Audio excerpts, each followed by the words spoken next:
Ce schéma fait suite à la vidéo précédente sur les signes du retour du runner.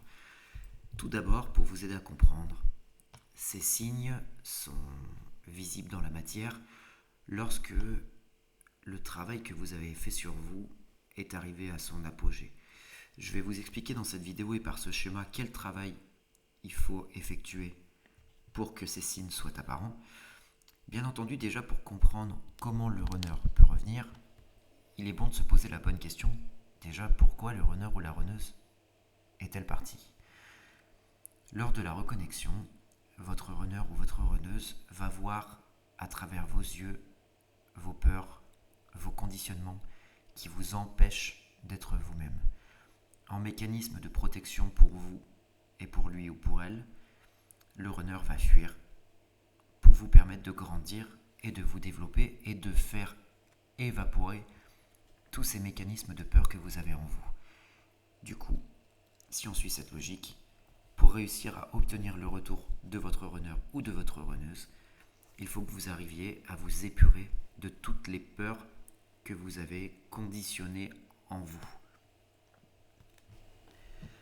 Ici, dans cet exemple, j'ai schématisé tout ce qui est l'alignement des chakras. En gros, votre runner ou votre runneuse ne reviendra que quand vos chakras seront alignés.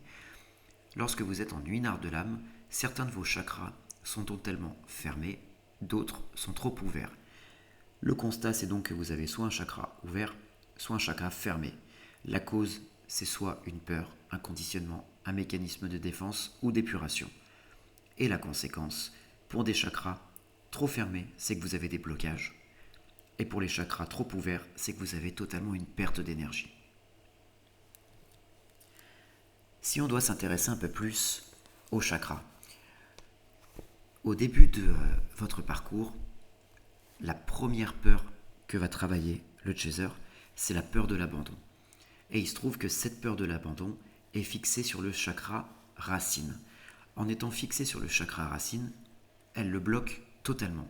C'est-à-dire que votre premier chakra est déjà ouvert et ne permet pas de passer l'énergie. Vous n'avez donc aucun ancrage dans le sol, et le fait de travailler cette peur de l'abandon va libérer ce chakra et aura pour conséquence une stabilité physique, va dissiper toute colère et toute agressivité. Du coup, avoir un chakra racine équilibré, c'est avoir une stabilité physique, un ancrage dans le sol, ne plus avoir de colère ni d'agressivité. En poursuivant ce raisonnement, le second chakra, juste au-dessus, est le chakra sacré. Celui-ci, par rapport au travail du chaser uniquement, toutes ces explications sont liées au chaser. Celui-ci, après la nuit nord de l'âme, est trop ouvert. Trop ouvert, pourquoi ? Parce que vous avez de la dépendance affective, de l'hypersensibilité et de la colère.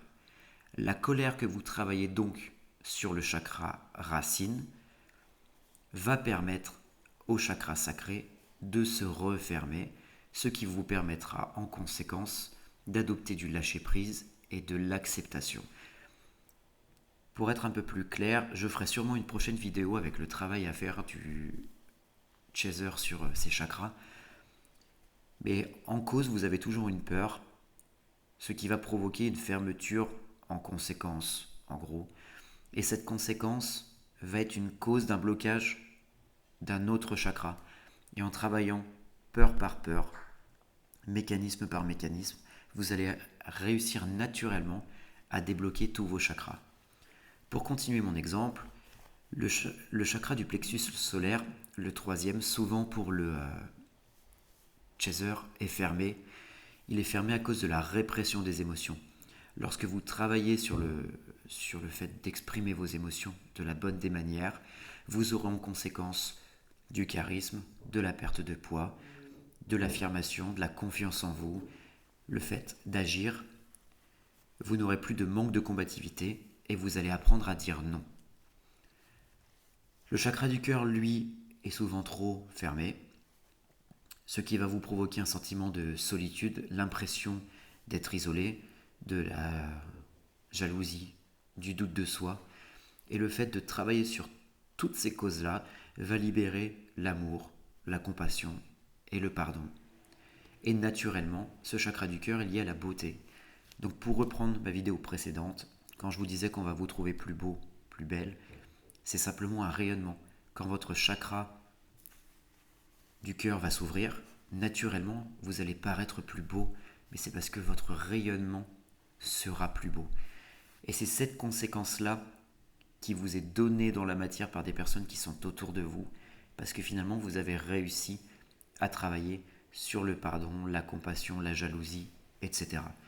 Et c'est ce qui fait aussi que vous avez des personnes extérieures qui vont revenir dans votre vie, à qui vous allez pouvoir pardonner, car votre chakra sera équilibré à ce moment-là. Le chakra de la gorge, en général, la cause de sa fermeture ou de son ouverture, c'est la peur de dire non, le manque de confiance en soi. C'est des éléments qui sont travaillés du coup dans les deux chakras précédents, cœur et plexus solaire. Donc en travaillant l'affirmation de soi, vous allez équilibrer le chakra de la gorge. Vous allez donc avoir plus de facilité à vous exprimer. Et après, naturellement, se débloqueront le chakra du troisième œil qui, lui, est plus relié aux rêves.